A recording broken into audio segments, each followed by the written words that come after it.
Assalamu alaikum dear aspirants, I hope you are fine. I warmly welcome you back to my channel. This is part 1 of Excise and Taxation Inspector.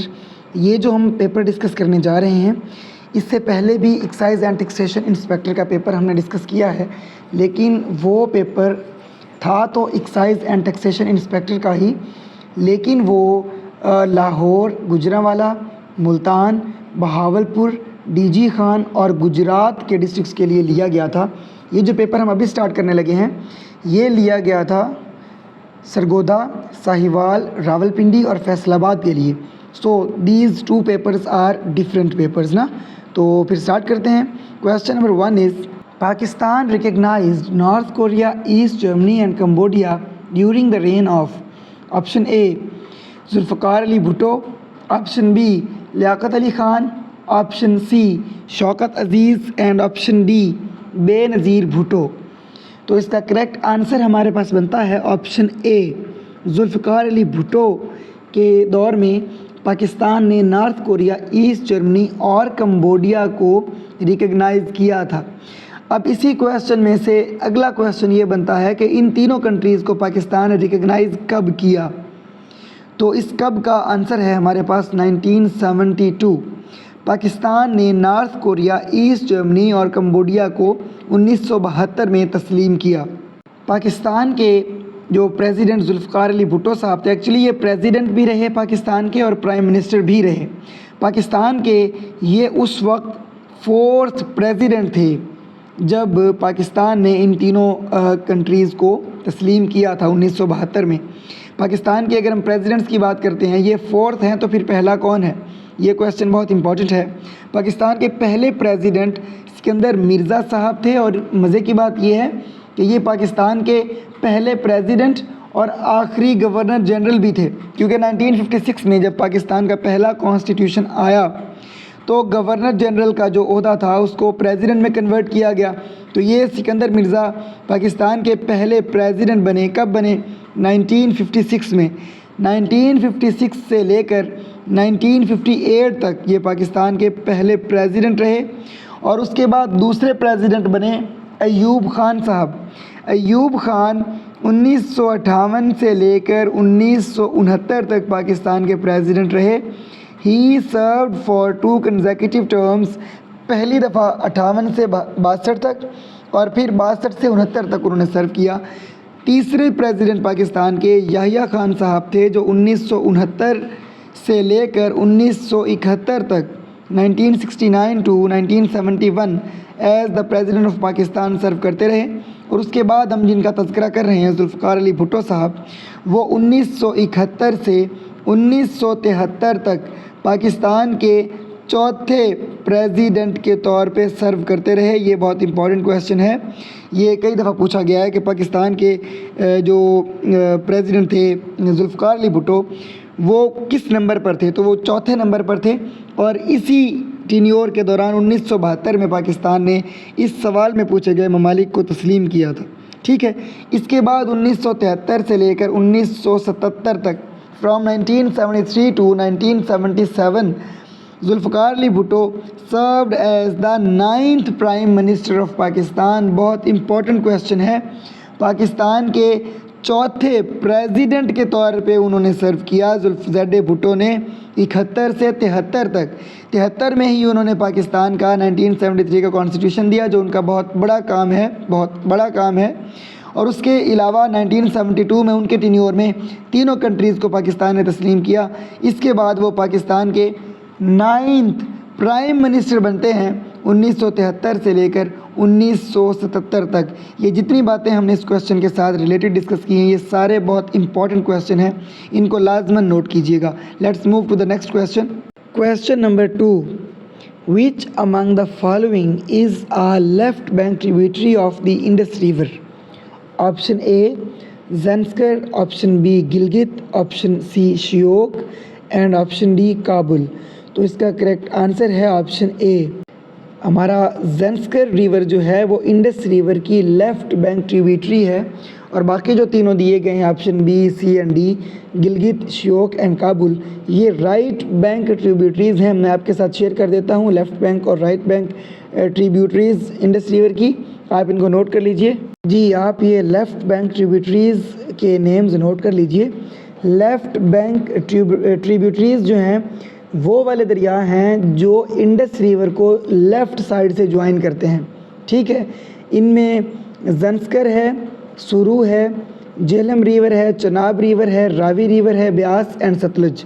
ये सारे rivers Indus river को उसके left bank वाली side से join करते हैं। Hope this is clear. Next ये right bank tributaries भी नोट कर लीजिए। इनमें हुंजा रिवर है, Shyok river, Gilgit river, Swat river, Kunhar river, Kurram, Gomal and Kabul rivers. ये सारे के सारे रिवर्स इंडस रिवर को ज्वाइन करते हैं उसके राइट बैंक वाली साइड से, उसकी राइट साइड से इसको ज्वाइन करते हैं। I hope this is clear. Let's move to the next question. Next question number 3, द pyramids of Giza are located in option A Jordan, option B Syria, option C Egypt and option D Saudi Arabia. तो इसका correct answer, very well known question and very well known answer, Egypt, option C. Pyramids of Giza located हैं Egypt में, यानी कि मिस्र में। और एक और क्वेश्चन पूछा जाता है इसी के रिलेटेड कि the great sphinx is located in, वो भी ऑप्शंस में गिज़ा होगा तो वो ठीक है, इजिप्ट होगा तो भी ठीक है। Next question number 4, Siddhartha was written by option A Jane Austen, option B Charles Dickens, option C John Milton and option D Hermann Hesse. तो ये सिद्धार्था एक नावल है जिसको 1922 में लिखा गया और इसके मेन कैरेक्टर का नाम भी सिद्धार्था है, जो एक स्पिरिचुअल और वी में से एक फ़िलोसॉफिकल काइंड ऑफ जर्नी पर निकलता है और वो बुद्धा से, गौतमा और इस तरह के कैरेक्टर से मिलता है जो कि रियल कैरेक्टर्स हैं या एंशंट हम कह सकते हैं कि फ़िलोसॉफिकल कैरेक्टर्स हैं, लेकिन ये खुद फिक्शनल कैरेक्टर होता है। तो ये नावल लिखा था ऑप्शन डी हरमन हेस ने। जेन ऑस्टन, चार्ल्स डिकेंस और जॉन मिल्टन। जॉन मिल्टन तो खैर नावलिस्ट नहीं है, इन्होंने तो एक एपिक पोइम लिखी थी पैराडाइज लॉस्ट, जिसकी वजह से ये फेमस है। जेन ऑस्टन और चार्ल्स डिकेंस जो हैं वो इंग्लिश नावल्स हैं, जॉन मिल्टन इंग्लिश पोइट हैं और जो हरमन हेस हैं वो German Swiss I guess novelist हैं जिन्होंने ये नावल सिद्धार्था 1922 में लिखी थी। Next question number 5, Which doctor was recognized by the United States Academy of Medicine? Option A, Dr. Anita Zaidi, option B, Dr. Abdul Qadir Khan, option C, Dr. Sania Nishtar and option D, Dr. Ataur Rahman। तो इसका correct answer है option A, doctor Anita Zaidi was recognized by the United States academy of medicine.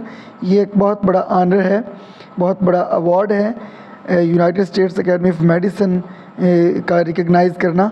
और ये Pakistani physician हैं doctor Anita Zaidi, जिनको 2021 में United States academy of medicine ने recognise किया था। अब ये कब डॉक्टर अनीता जैदी को रिकग्नाइज़ किया गया था ये भी क्वेश्चन पूछा जा सकता है। And I guess she was graduated from Aga Khan university Karachi. ये आप कंफर्म करके कमेंट सेक्शन में बता दीजिएगा where was she graduated from. Question number 6, how many rings are there in the Olympics flag? Olympic का जो फ्लैग है उसमें रिंग्स कितनी हैं? Option A 3, option B 4, option C 5 and option D 6। तो इसका करेक्ट आंसर हमारे पास ऑप्शन सी है। ओलंपिक्स के फ्लैग में 5 रिंग्स होती हैं जिनमें से हर रिंग एक कॉन्टिनेंट को रिप्रेजेंट करती है। ये क्वेश्चन भी कई दफ़ा पूछा जाता है कि जो रिंग्स हैं ओलंपिक्स के फ्लैग में वो किसको, 5 रिंग्स किसको रिप्रेजेंट करती हैं? तो वो 5 रिंग्स 5 कॉन्टिनेंट्स को रिप्रेजेंट करती हैं। आप ये अपनी स्क्रीन पर ओलंपिक्स का फ्लैग देख सकते हैं। इसमें अब रिंग्स 5 आपको नज़र आ रही हैं जो आपस में इंटरकनेक्टेड हैं। अब ये आपस में इंटरकनेक्शन जो इनकी है ये आपस में जुड़ी हुई हैं। इसका मतलब ये है कि ये तमाम कॉन्टिनेंट्स की आपस में यूनिटी को शो करती हैं, कोऑपरेशन को शो करती हैं। और क्वेश्चन ये भी इम्पॉर्टेंट है कि जो ओलंपिक्स का फ्लैग है उसमें उसका बैकग्राउंड क्या है? रिंग्स तो चलें 5 कलर्स में हो गई ना, 5 रिंग्स। उसका बैकग्राउंड प्योर वाइट है और 5 रिंग्स 5 डिफरेंट कॉन्टिनेंट्स को रिप्रेजेंट करती हैं। उनको याद रखने के लिए मैं आपके साथ शेयर कर देता हूँ, अपनी स्क्रीन पर देखिए। जो पहली ब्लू रिंग है ऊपर की जानिब, ब्लू रिंग यूरोप को मतलब कि रिप्रेजेंट करती है। अब आप ये समझ लें कि यूरोप में मौसम बहुत अच्छा होता है, बारिशें होती हैं, बर्फ़ होती है और यानी कि लाइफ वहाँ पर अच्छी है, तो इसलिए इसको आप इस कनेक्शन में याद रख सकते हैं कि ब्लू कलर जो रिंग का है ओलंपिक्स के फ्लैग के ऊपर, वो यूरोप को रिप्रेजेंट करता है। उसके बाद हमारे पास येलो कलर है, येलो कलर रिप्रेजेंट करता है एशिया को। अब हम ये समझ लें कि हम ना तो गोरे हैं ना हम काले हैं, एशियंस, तो हम उसके इन बिटवीन येलो कलर को कंसिडर कर लेते हैं, याद ही रखना है ना। तो येलो कलर हमारे एशिया को रिप्रेजेंट करता है, कॉन्टिनेंट को। नेक्स्ट हमारे पास ब्लैक कलर है। Black colour obviously well known है, Africa is known as the black continent, तो वो ब्लैक कलर जो ब्लैक रिंग है वो अफ्रीका को रिप्रेजेंट करती है।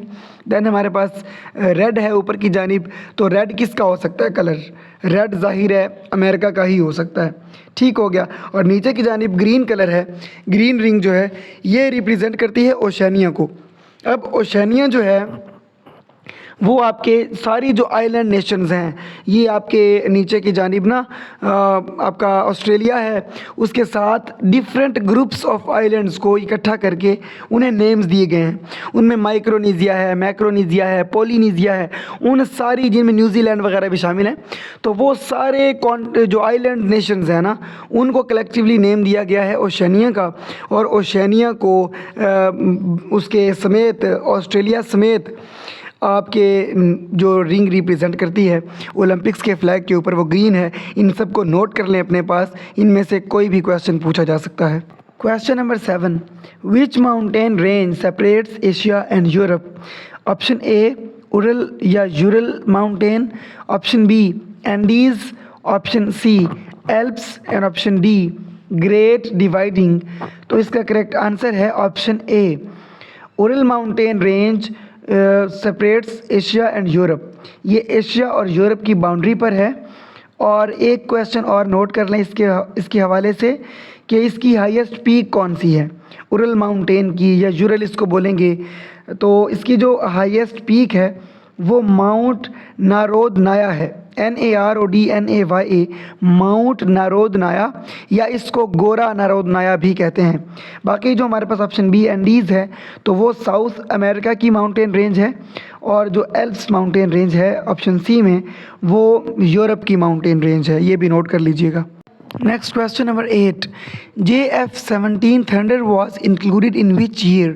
Option A 2008, option B 2010, option C 2012 and option D 2016। तो इसका करेक्ट आंसर है option B 2010। JF-17 thunder Pakistan air force में इंक्लूड किया गया था 2010 में, और डेट भी नोट कर लीजिएगा 18 फरवरी 2010। और ये कलेक्टिवली डिज़ाइन किया गया था, चाइना और पाकिस्तान ने इसको मिलकर बनाया था। Question number 9, there are almost dash nephrons in each kidney in human body? Option A 1 million, option B 3 million, option C 5 million and option D 7 million. तो इसका करेक्ट आंसर है ऑप्शन ए 1 मिलियन। इंसानी kidney में, एक kidney में 1 million nephrons होते हैं। Nephron is actually the structural unit of kidney, और 10 लाख नेफ्रॉन्स होते हैं एक गुर्दे में, और इनका काम होता है to filter the blood and produce urine. ये खून को साफ़ करते हैं और उसमें से जो इम्प्योरिटीज़ होती हैं उनको निकाल के यूरिन बनाते हैं। Question number 10, which of the following कोविड-19 vaccines is accepted? Option A Pfizer, option B AstraZeneca, option C Moderna and option D all of these. तो इसका करेक्ट आंसर ऑप्शन डी है, ऑल ऑफ दीज, क्योंकि ये Pfizer, AstraZeneca, Moderna, ये सारी vaccines कोविड-19 की जो वैक्सीन्स हैं ये एक्सेप्टेड हैं। इस वीडियो में हमें यही 10 क्वेश्चंस डिस्कस करने थे। I hope they are clear, और आपने इनके बारे में जितनी भी डिटेल्स शेयर की गई हैं उनको नोट कर लिया होगा। See you in the next video. तब तक के लिए अपना और अपनों का बहुत ख्याल रखिएगा। अल्लाह हाफिज़।